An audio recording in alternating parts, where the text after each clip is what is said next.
they say that it is some ways the worst time to go and start a business because some kid in some basement might be creating something that will put you out of business overnight.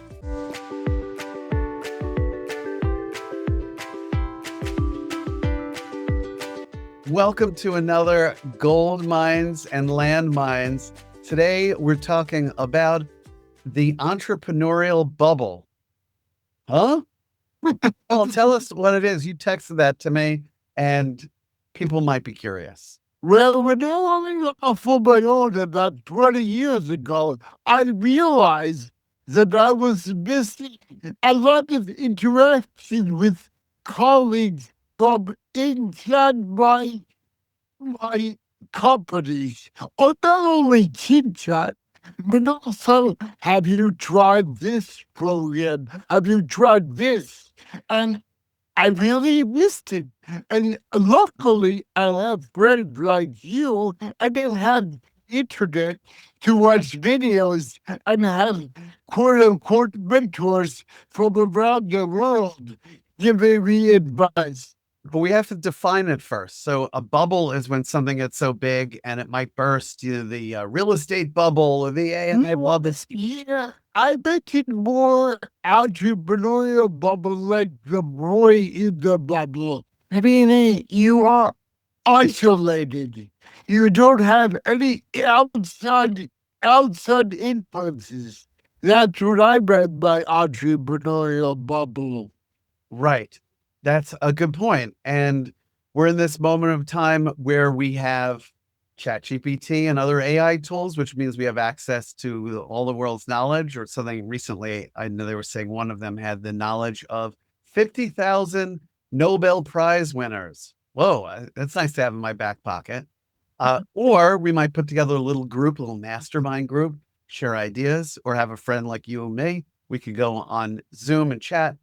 But you're saying, are you saying the bubble is going to burst, or what are you saying about the No, it's different. I know a lot of people talk about the AI bubble and that it's going to burst, but I'm talking about the bubble meaning you are confined and isolated, and you need outside influences, outside input. Even when you use ChatGPT, I always ask other people first.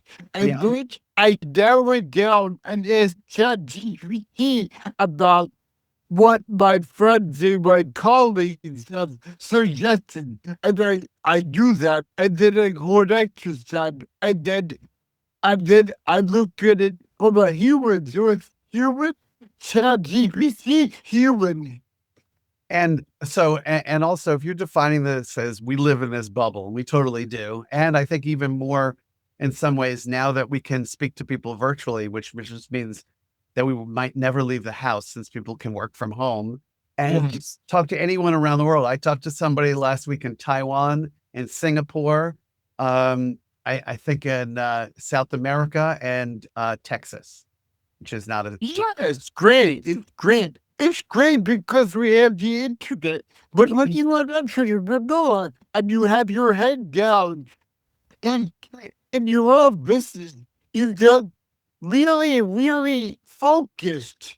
I mean, it never again, let me say this.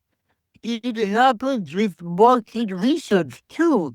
You have to do what they taught a fancy word, a baseball entrepreneurial scan. You have to look at the entrepreneurial scan, environmental scan, see what's out there, and so see what your competitor is doing. And so don't be in your entrepreneurial bubble thinking that you are creating the best thing when someone is creating something better.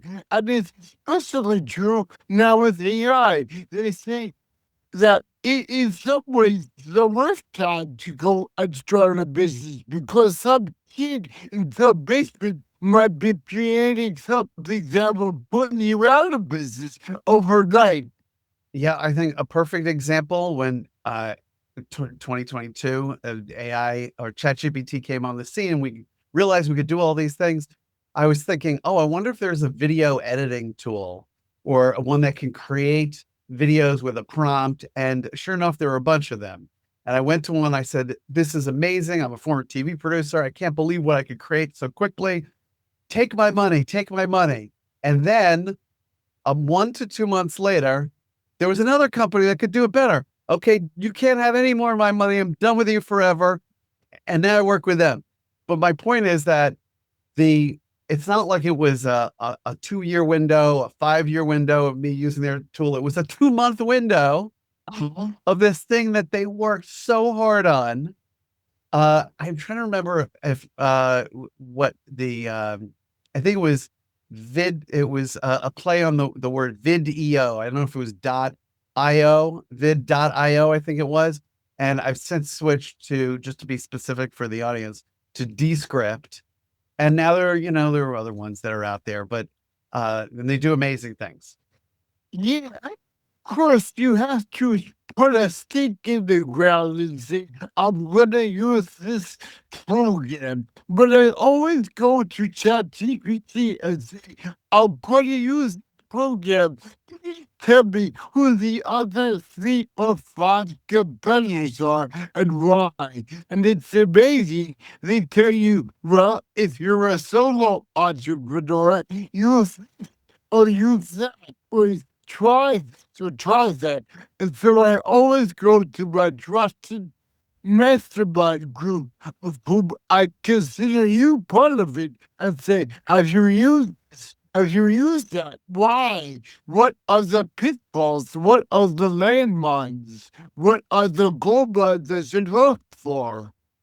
Fantastic. If you were to give people a few strategies to better deal with their bubble, or to, well, I'll leave it open. What would the strategies be? Well, I would say this, getting back to market research. Now that I have been for 25 years running and recording Strawberry Traffic Jam, and now I'm ready to market it. So what I do is I go out and I ask ChatGPT, give me the top 10, top 20 competitors I have, because I want to see what they are doing marketing. I don't just sort of rely on me and my business to go trending. I want to see actually what they're doing. And if I go to the social media, I can see what is getting traction and what is not. And I will add to that. Not only do you want to look for competitors, but you also want to look for companies to emulate. And there are certain companies out there that are doing a great job. I will plug again my book, which shall be running in this for emulate. You want to emulate good companies. And a lot of times the company in your competing with aren't so good. So you want to look beyond them to good people, in my case, using social media, and then emulate them and try to improve upon what they are doing and make it relevant to your industry. I like it. And I would add in, if I were to give some strategies for other entrepreneurs out there, when you're stuck in your bubble, is we have to get our head screwed on right each day. We could be affected by Yes. emotions. The emotion could be, I haven't closed a sale this whole week and I need to try to make my numbers. Or it could be, I'm down on myself or whatever. We got to keep our emotional level high. So how do we do that? You got to figure out which could be exercise. It could be, Tony Robbins talks about using music, and he has all the modalities that you can employ, sight, hearing, sound. But let's say it's music. If you think about when you're in the car and you're on a long drive and you put on music that you love, you're all alone. You're like, yeah, yeah. You feel amazing by the time you get somewhere because you had music that lit you up. What if you played that during the day to keep yourself resonating at this high level. And then as you're doing your work, you're like, yeah, bring it on, baby. As opposed to you got YouTube going and it's something depressing in the news and there was war and somebody was murdered and you're down on yourself about, you have to do everything you can to keep your head screwed on right. Yes, you have to. Um, I remember Tim Ferriss. Gold mines. Tim Ferriss, you're going to say. I was just going to say that was a gold mine. Tim Ferriss, yeah? Tim Ferriss. The 4 hour work week. To 4-hour work week, then to go on a low diet. Because, like I said last time, you have a lot of distractions. Low media diet. Turn off the TV, or at least put it on mute, so you can watch and see if something's breaking. But you have to focus, and like you said, keep focus and keep a high level of energy, especially if you are an entrepreneur. Because if you are in the corporate world, you have a set schedule. You know you have to be at work at 8 or 9. If you are an entrepreneur, like this morning, I slept until 9:30. That's not my schedule, but I did. I'm not happy with myself, but I say, okay, I did it. I'm never going to do it again. Well, I mean, listen, part of being an entrepreneur is that you have some flexibility over your time. And just like I usually say when it comes to money you can make, there's no ceiling. There's also no floor, but there's no ceiling on what you can make. And I feel like it's similar with our time that I could, I have 24 hours a day. I could use all of it, although tomorrow would be a real mess because I would need to sleep probably for most of the 24 hours. And I've had it where maybe I do need a little extra sleep. And I would just, if I had a corporate job, I'd be a total mess going in. And instead, what I tend to do anyway is I definitely don't pack up at 5 o'clock. If anything, I have to stop myself. Sometimes, it could be 7 o'clock and I'm thinking, all right, I got to stop. I got to eat. I got to be a part of the rest of my life and not sit here and continue because there's always one more thing of, ooh, maybe I'll research this, or maybe I'll reach out to this person, or create something on ChatGPT. Yes, we talked about schedules last week. I've set my schedule so that I get up. I get up at 6 o'clock, and I have an alarm set at 10 o'clock, which is writing down, because I know I've had enough experience in life that if I stay up till 12, if I stay up till 1, I won't be happy in the morning. I think that's a good idea. I'm going to give a last gold mine, and then I say we get out for this one. We can always continue the conversation, not only us in future episodes, but everybody. Add in the chat, what do you do when you're in your entrepreneurial bubble to make things better, make things easier? And what I'll say is you can gamify your day. Sometimes, so for me, as a communication consultant, I provide presentation training for companies and media training and different leadership programs. So I have proposals I have to write.